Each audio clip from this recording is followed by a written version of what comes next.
Olá, pessoal. Vamos começar o nosso 15º material exclusivo para os assinantes de Dagobah.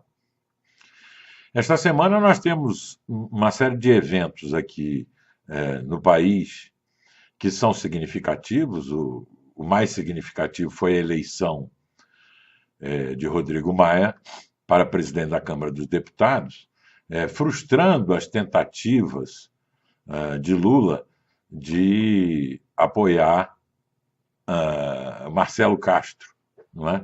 Uma espécie de submarino. Tentativa essa ajudada, inclusive, por um ministro do governo Temer, não é?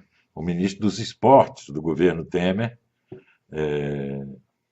que disfarçadamente fez e depois negou, ou participou dessa patuscada. Né? Marcelo Castro foi desqualificado, não é? Tanto pela tentativa como pelos resultados, não é? E foi se conformando ali na Câmara dos Deputados, ainda isso está muito no início para a gente cravar essa interpretação, mas foi se desenhando alguma coisa diferente do chamado Centrão. Centrão esse que surgiu em 2010 no governo Lula, não é? Mas que junta lá o chamado baixo clero, né, aqueles que não têm vez nem voz na Câmara dos Deputados e, de certa maneira, tinha tomado um certo alento nessa transição da transição, com a saída temporária de Dilma e com o exercício do governo provisório por Michel Temer. O que está se desenhando, mais ou menos? O que está se desenhando é um esboço ainda de aliança, né, que não é aquela aliança que havia na época do governo Fernando Henrique, PFL, PMDB, né, como eixo e tal. Essa tem mais de uma dezena de partidos, né, mas que vão se articulando ou se nucleando em torno de pessoas que, pelo menos, sabem falar, têm alguma liderança no parlamento, representam, de certo modo, algum tipo de setor social mais definido. Né? E vamos ver o que vai acontecer. Não é? Isso foi um sinal importante de que há uma tentativa de auto-organização, até para salvar o sistema, né? Ocorrendo por parte do legislativo. Não é? Tudo depende do que vai acontecer em agosto. Não é? Agosto será um mês decisivo, quando então se verá o que vai acontecer realmente em relação ao impeachment de Dilma e como vão se comportar as instituições nesse período atribulado que nós temos pela frente. As instituições é uma coisa importante aí, porque o judiciário, não é, está um pouco amedrontado com a possibilidade de algumas delações atingirem ministros. Não é? Isso já aconteceu em parte com o STJ, o Superior Tribunal de Justiça, não é? Onde pelo menos 3 ministros já estão ou citados ou colocados sob suspeita. O presidente do tribunal, um ministro que a Dilma inventou junto com Zé Eduardo Cardoso para soltar Marcelo Odebrecht, né, Navarro Dantas, e um outro ministro que teria sido indicado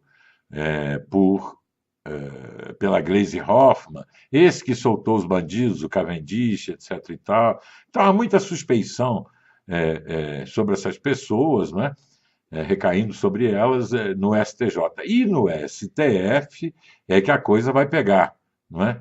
Se sair alguma revelação bombástica, não é? Sobre alguns ministros do STF, além do que nós já conhecemos, que é o Dias Toffoli, não é? Que era um funcionário do PT, transformado inexplicavelmente em ministro da Suprema Corte. Mas, de qualquer modo, nesta semana nós temos também uma série de eventos no plano internacional que são indicadores de uma degeneração mais ampla, não é? Do sistema político, ou dos sistemas políticos vigentes, não é?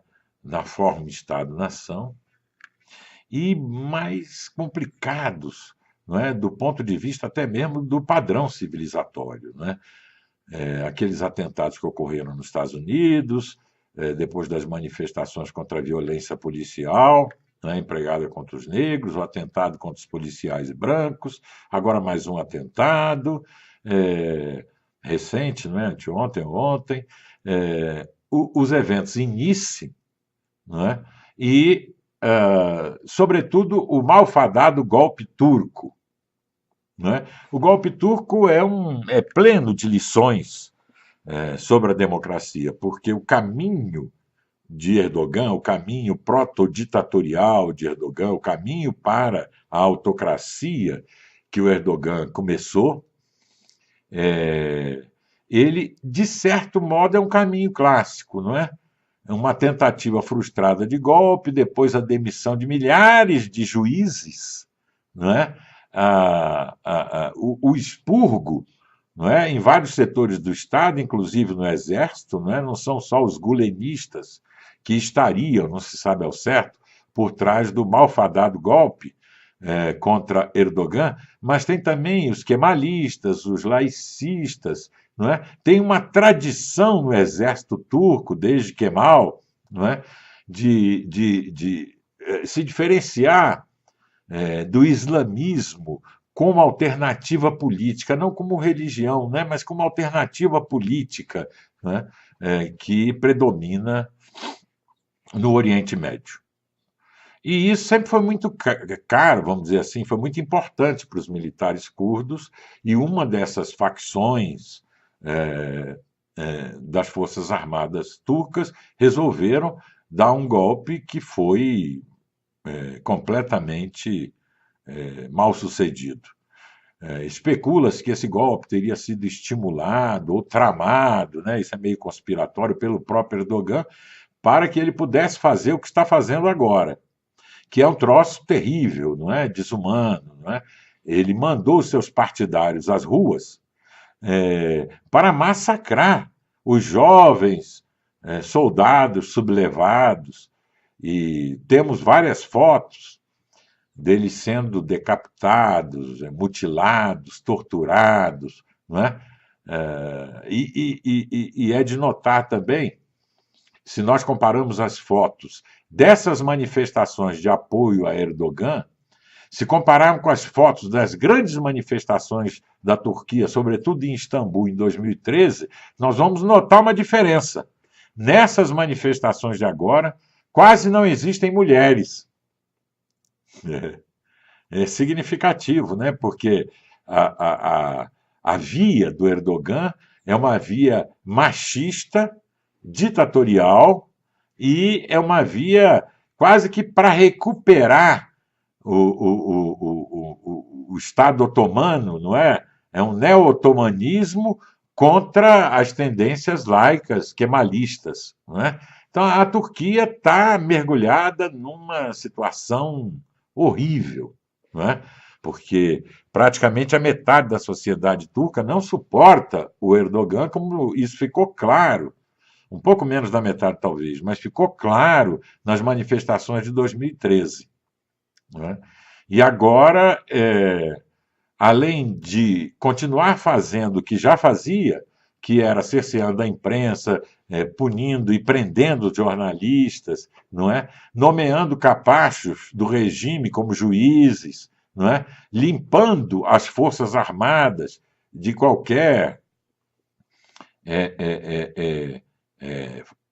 representação de uma perspectiva mais laica e pró-democrática, né? Apesar de Erdogan continuar fazendo tudo isso, ele vai agora acelerar, não é?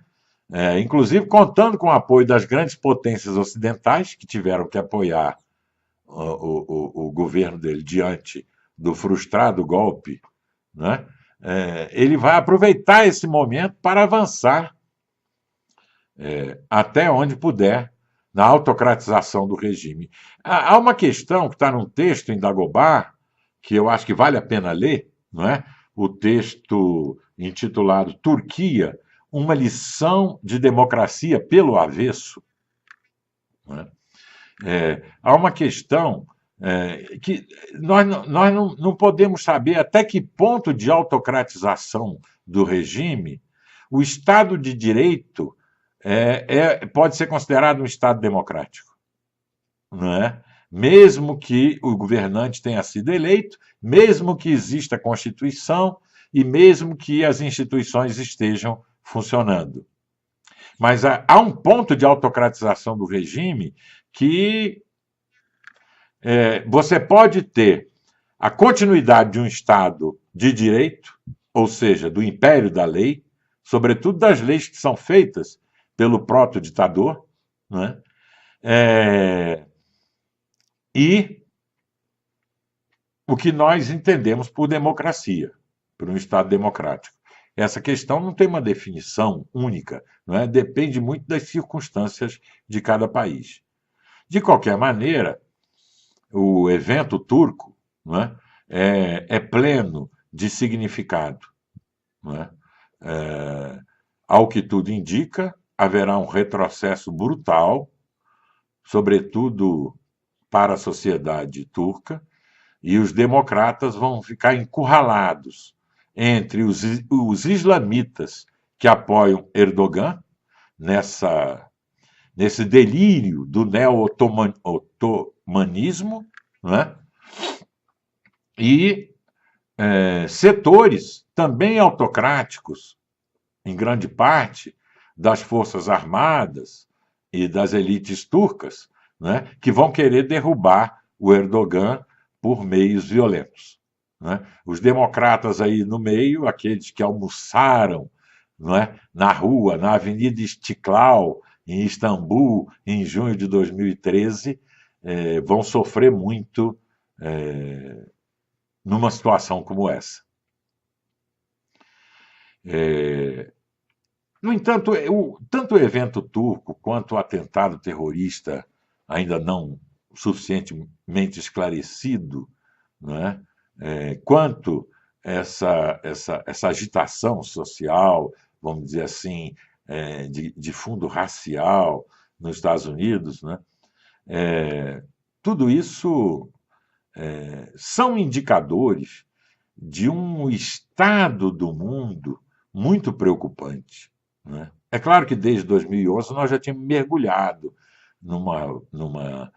nós tomamos um dos ramos da bifurcação que nos levou a avançar dentro do demoníaco, vamos chamar assim, né? Em termos humanos, né? Anti-humano. Né? E isso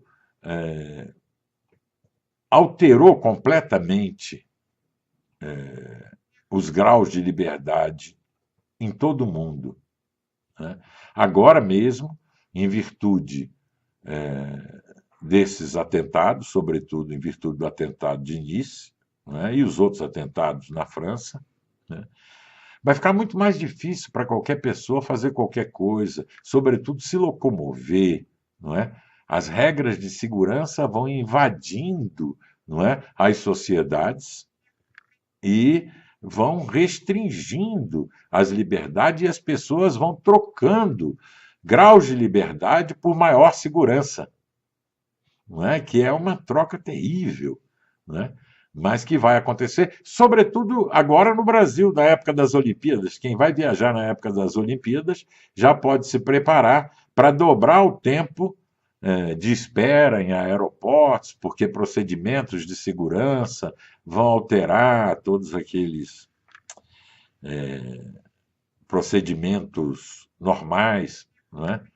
Então, pode parecer uma apreciação assim pessimista, mas na verdade não é, né? É realista, né? O mundo vai mergulhando numa situação muito difícil, complicada, não é? E o, os- o fulcro, não é? Ou os dois fulcros principais disso tudo, que é o jihadismo ofensivo, o jihadismo ofensivo islâmico, por um lado, e o expansionismo russo, não é? É, ainda que a Guerra Fria tenha terminado, esses dois focos de desestabilização, não é, são emanam deles obstáculos maiores para o processo de democratização nos países e nas sociedades, não é? Então, não é uma boa quadra essa esta em que vivemos. Até a próxima semana e um grande abraço.